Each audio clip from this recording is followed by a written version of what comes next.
At the sides of the pudendal cleft, the slit between the labia majora, the external aspect of the labia in the adult are covered with pigmented skin containing many sebaceous glands and are covered with coarse pubic hair.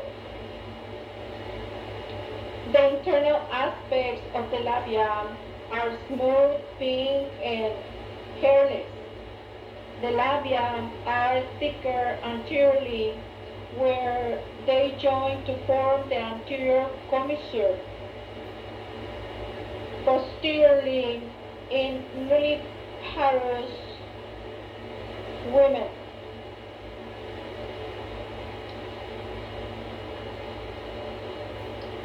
they merge to form and reach the posterior commissure. And when we say nulliparous women, are the women who haven't had any children, born children,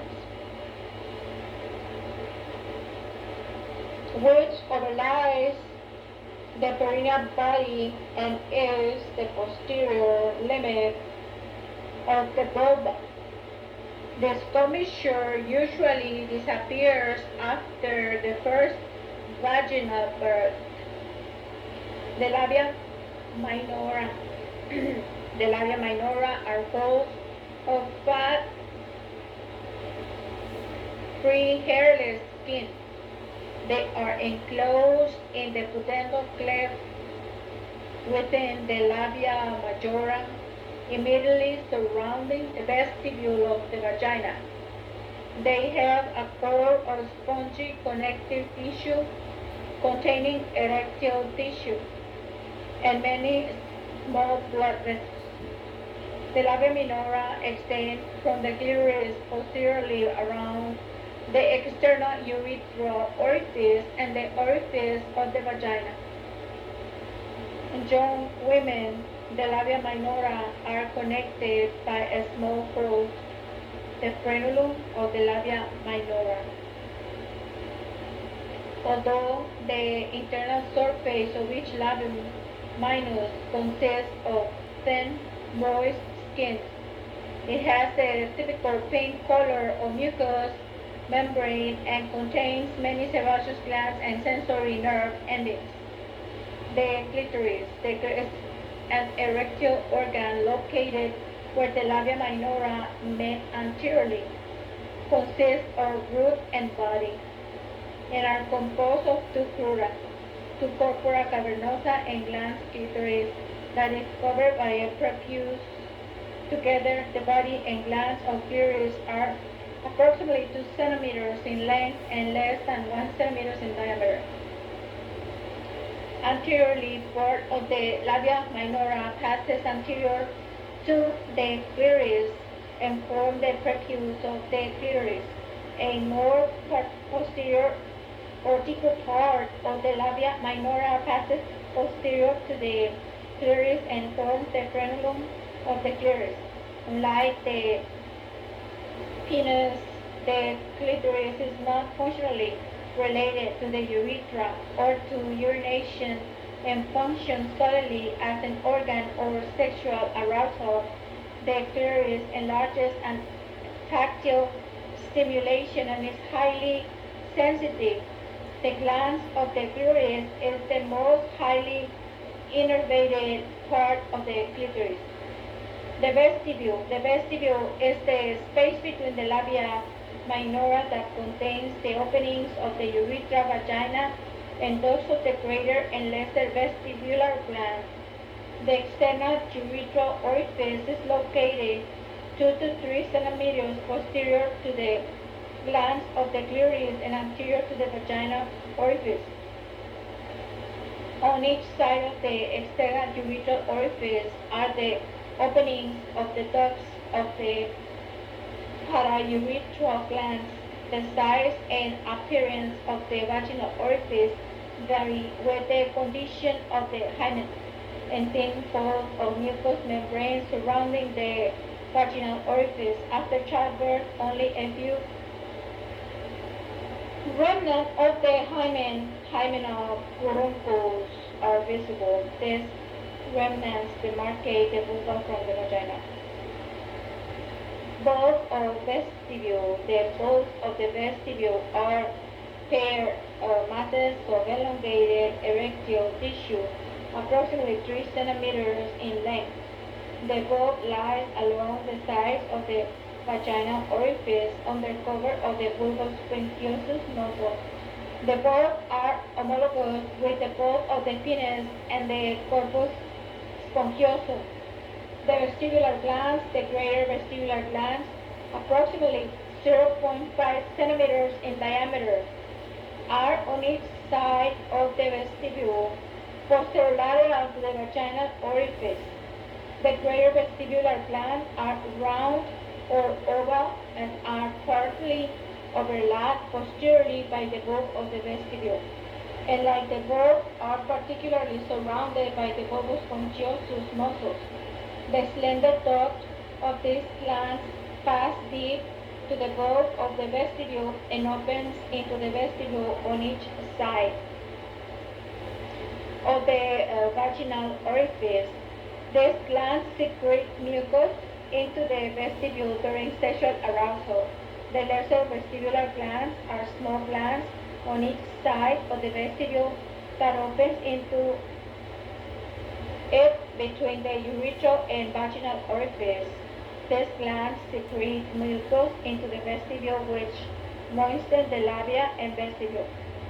The perineal fascia and muscles. The superficial perineal fascia consists of a fatty layer and a membranous layer of subcutaneous connective tissue. These layers are continuous in the labia majora. The deep layer of fascia attaches medially to the pubic symphysis and laterally to the body of pubis. The superficial perineal muscles includes the superficial transverse perineum, the ischiocavernosus, the bulbus spongiosus. The slender superficial transverse perineal muscle, transversus perinei superficialis, is called also, passes in the base of the superficial perineal couch from the ischial ramus to the perineal body. The ischiocavernosus, another slender muscle, attached to the ischial ramus and partially surrounds the cross of the clitoris. The bulbus spongiosus, a thin white muscle, is separated from its contralateral corner by the vagina. It arises from the perineal body, passes around the vagina, and inserts into the clitoris. In its course, it covers the bulb of the vestibule and the greater vestibular gland. Acting together, the bulbus spongiosus muscle constricts the vagina weakly. The perineal body is a fibromuscular structure that supports the posterior wall of the vagina, and is the center of musculofibrous growth member that forms of final support of the pelvic viscera.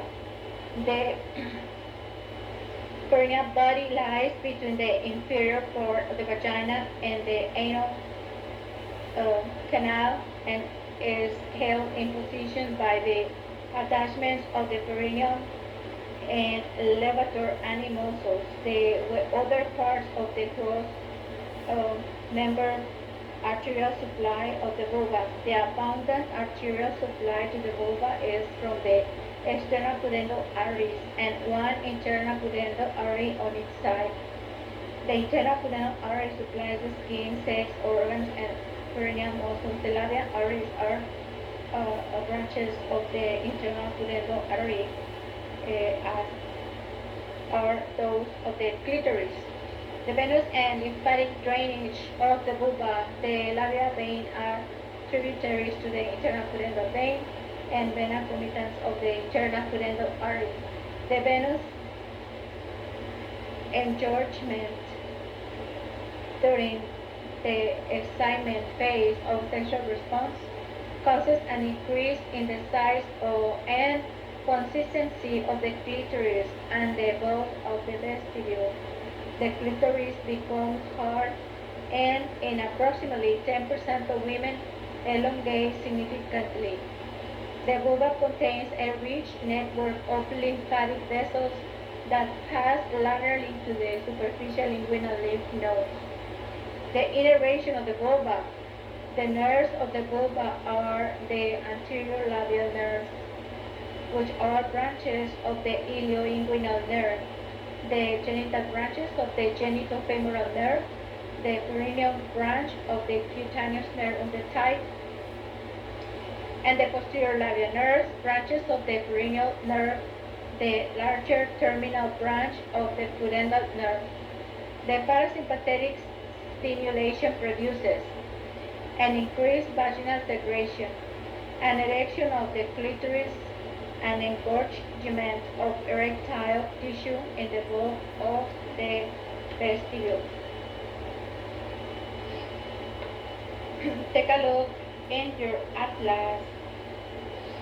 The female perineum, right, with all the parts, and the lymphatic drainage of the vulva pudendum or pudendum.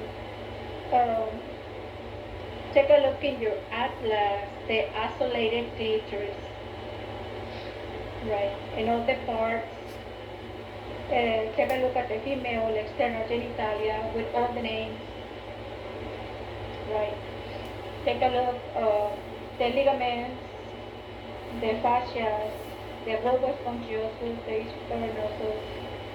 Take a look at all the parts, right, in your atlas in regards of all these descriptions, right.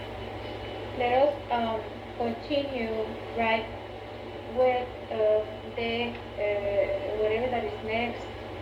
And just right here, we've finished, right, with this chapter, right, which is talking about, right, all the parts of the pelvis and perineum. And this is, it should be enough description, right, to explain what is supposed to be everything related.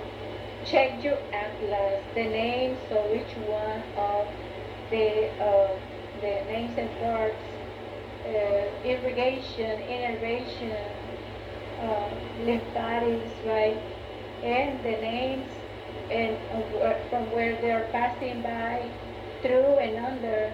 In that way, you can be able to be sure to understand all the parts and describe them, right? And to be able to find all these parts in the cadaver. Whether if it's a plastic doll, right,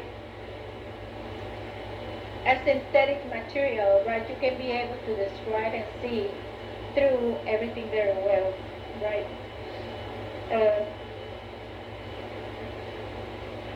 There is nothing else but just this basic knowledge that is required to have in order to understand pelvis and perineum. Don't let anybody fool you that you have to be spending the extra time in order to lie to yourself, right, and just to make fool of yourself. There is really nothing else. The best thing about this part, which is perineum and pelvis, right, because it's very small area, right, which is not really the floor of the human body. It is a false floor, right? And in order to find out all these parts and ligaments and attachments, right, it becomes sometimes challenging, but there's really not much to talk about, right? Um, a lot of people will tell you all kinds of stories and how to understand, but mainly the basic knowledge is this: whatever that we are reviewing, once when you choose your specialty, you go into the deepest knowledge because you are incorporating names of techniques in order to make your job easier when you are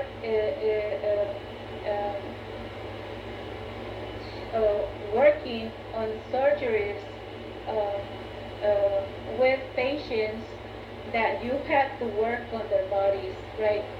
And especially at doctor level, right, there are incorporation of names of surgeries, positions, right, and the type of timing that you have to work through because anesthesia, right? And those things becomes part of your doctor degree, which are in between the medication that you are using, in between the anesthesia that you are using, and the techniques that you are incorporating, and the equipment that you are using in order to aid you, right, as you are invading the human body in order to perform the surgery. But until now, is what it is. It is amazing, right? How all these books that we are purchasing, right? Not not all of them are situating you in a basic level as when you begin your medical education, right? We have received three, four different books from the same discipline, and each one of them are actually describing what I'm telling you. And it's so interesting, and it's so and it really takes your breath away when you see that to have responsibility and to assume your duties, right, is what it really takes you at the level of specialty and at the level of doctor level, right? And where you can be able to be part of meetings with other surgeons, right? And you can be able to decide, right, in regards of the condition in which the human body is, right? Whether if the person has already had surgeries, whether if the tissue that you're looking for are going to be surrounded by scars, whether if you're going to be able to find the required resources as the veins, the nerves, the arteries, right, where you can make your surgery a total success. But when the person has already been in surgeries several times, and when the person has already a scar tissue, right, it's not the same thing as we see many things in a cadaver, right? The dead person in rectus mortis, right? And when you are dissecting or you dissect or where you stand by an autopsy or you stand by, right, by watching different kinds of surgeries, right? So many times are not going to be the same, right? Just for the first time, probably the second time in different spaces, but when the person requires to be having the surgery almost in the same areas, it's not going to be easy, and the doctor level has to come into a picture where they have meetings with other doctor levels, right? Where they can choose the type of position, the type of technique that they're going to be using in order to introduce, you know, the type of surgery and invade the human body in order to allow them to restore their health, right? But mainly, this is it, what it has to be. Um, I was thinking the other day, right, that we are not clear in the amount of months and days that we really have in order to teach and tutor all these disciplines to the person. Therefore, that we have to be mature and understand, right, that the person has, right, the uh, the long vacations, right, which are usually after May, after taking the last tests from all the tests that you are having, right? That you come into, for example, spring, right? And you get into spring, right? And you are just after 10 days having the first test, which is usually the amount of questions and probably memory of the disciplines that you priorly had was supposed to be your background in order to succeed in the next following discipline. And in this case, you have, right, uh, the Easter, right, which are probably like 3 weeks, like around 3 weeks. And then you go and have the long vacations, which are after May, like I was telling you. And probably after May, people start packing, and after knowing that they already have a good grade, people just go back home, right? Because universities are not for free. People have to pay, because not always you can live with your relatives because you're already old enough to stand on your feet or whatever the reasons, and therefore everything costs a lot of money, right? And because you're running out of funds is the reason that you have to go back home, because you cannot be just running around without eating, without dressing, without and those are the main reasons. And truly talking about it, and that we don't have to forget that usually families don't only have only one child, right? And that's mainly the reasons that people have to hurry up and just go back home. And from May, usually all the way up to the 26th of August, right? May, June, July, August. Let us just say that in June, right? It's already 3 months, right? You take 3 months from 12 months the year has to end up with 9 months.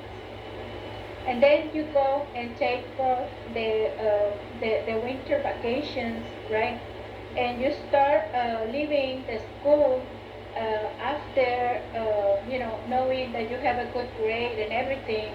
And by after the 9th of December, people start packing to go home, right? And not really from the 9th, from the 1st of December, people start packing up. They are ready to go back home because your money is not doing very well, so you are ready to go back home. And from December, the 1st of December, that you are ready to go home, all the way up to January the 26th, right, which is December and January, 2 months. From the 9 months that you had, right, take off 2 months, you end up with seven months, right? And then you take all the holidays that there are, right? You end up with like 6 months and a half, right? 6 months and a half a year, per year, right? We are no longer talking about 12 months. And it's the big mistake people have when they are thinking that school are where you have to go for 12 months, and it's not right. You end up with 6 months and a half months, right? Where you have to divide 3 months and a half per one half of the year, and another 3 months and a half for the other part of the year. And something that is very troublesome is when you go and purchase your books, right? Which is the reason so many teachers, instructors, and tutors were not able to enjoy and be sure from where to where it was good to understand and to teach, right? Because the life of a human being is something very important, right?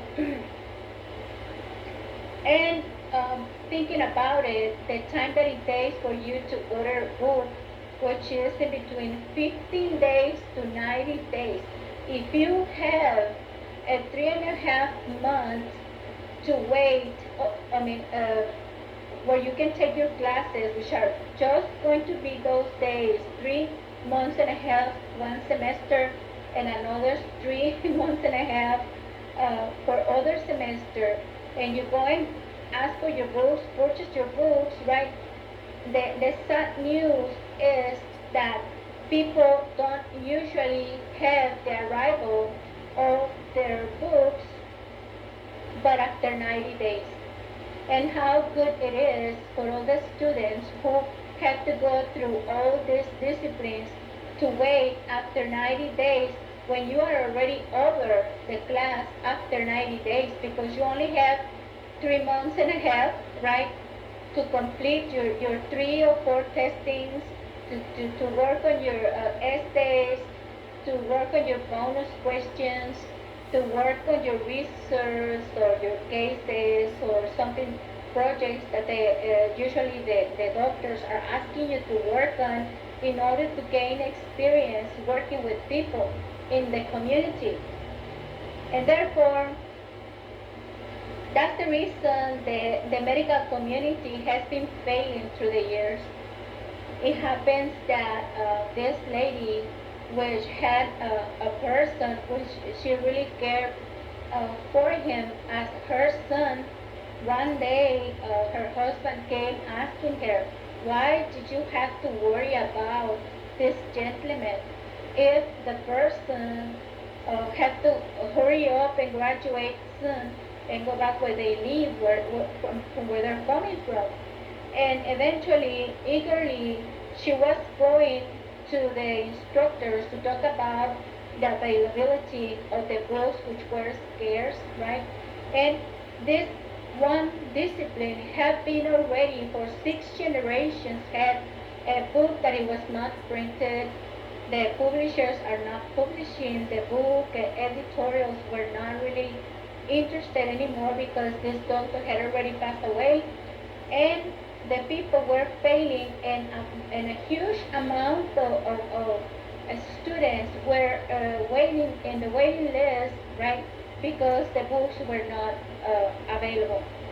The thing is that as the schools, right, are for adults, you cannot depend on making copies from, if you had only 8 books around and they belong to the sons of doctors for the 3rd generation, which means that the 3rd son is already in the medical school and they have passed the book from generation to generation, right? And it means that you cannot even ask if there are like 800 students waiting to purchase the book, and they are just failing because the lack of information. And this is something that is happening, that you cannot really go and ask this student to allow you to have the book so you can make copies, because the books that are available, whether if it's in English or German or whether if it's in Spanish or some other language, are already taken, right? And they're not going to be put in the shelves after 12 days, right? And then there is a long list waiting for the book. because you cannot go and ask them, because then it's taken as if you are soliciting, right? And soliciting is something that is not cannot practice in the United States, and people don't really see you with a good eyes, because as adults, right, you are competing for the best prices in the university, and they're not going to give you, they're not going to allow you to have their book, right? Even though if they are your teammates, right? You have to see how you do to find your books, to find your things, and that's one of the things that exists in the students in the medical communities, that the books are scarce, that they're very expensive, that not everybody can purchase them, because they have to purchase a lot of them, and they have to purchase the references, because the references are going to clear your questions. If you have the money, go ahead and purchase the reference books, because those are the reasons the medical community in the universities, as they were students, the reason they were failing, because the lack of books available at the time they needed to have them. And this lady that I was telling you, she was going to the office of these doctors, and one of them was explaining to her that he was not a full-time lecturer, and that he had to go and work and as a full-time somewhere else, and that he was trying to have the specialty, and because he had already one or two semesters that he was choosing, as nobody else came to provide the class, right? And that he believes that's a very good book, and that they can go ahead and look for whatever they can find, right? And so she was really upset, and she was telling the doctor that she will not allow the gentleman to stay in her house if he doesn't pass the class, because her resources are not for to be wasted just because one book is not available in the market. That he had to have, right, the ability to find out some other books where he could perhaps choose, in order to tell the students to go ahead and purchase when the first choice is not available. And that she was not happy knowing that the gentleman was a very good student, that he passed with flying colors all the time, that he had very good prizes along his career, and that not because one book is not available. It has been already 2 or 3 times. She had problems, right, with the books, and that she had to put a lawsuit, because she was thinking that gentleman was a very irresponsible person. And the gentleman said that she had to go to the full-time director from the class, and she went and talked to the director, and the director said that it was really hard to really understand that it was not clear to them what she was trying to talk about, right? And then she said that she was requesting to have a passing grade for her son, right? Because she was not about to let the person fail the class, because that department had already been very irresponsible by not checking that editorials had not printing those books, the book, right, that was required for the class. And they went to bring the police, and she went to bring a lawyer, and she brought another police, also another group of police officers, and actually it was a big deal, because really requesting books from other students, when the students really required to early in the morning to get up and read their books, to memorize, to remember somehow the things they have to, and learn the terms, right? They for that reason required to have their books in their hands. Why? They had to be without the book because everybody was having copies out of it, right? And it was not acceptable. And so eventually she asked the full-time instructor to be expelled, right? And the teacher from the class, which was just 1 hour, twice a week, she asked to have the two doctors to be expelled because the lack of interest to help the students to have the information together at the time of the test. And so eventually they had a special arrangement with a lady, right? It was a secret, the arrangement they had, right? Nobody ever knew whatever happened, right? But they thought it was a very destructive not to care for that the student. It was one of the kind, and it was a promise for the medicine, and it was something really good. And plus that the lady was really doing a favor to the gentleman to have him in her house, and that all the expenses and all the money, etc., etc. So from then, and that problem, that place started to pay attention to all the required references and books, and to be careful and choose, right, the type of questions they were asking. Because if the book was not available, they had to go and choose a reference book from where the students could read all the material and be able to answer the questions. And the department had to write objectives in order to train the people because the book was not available for everybody. And you know, it's one of the things that happened, that you have to fight for your rights as a student, as a medical student, because whatever is not available and not clear and not taught cannot be tested, right?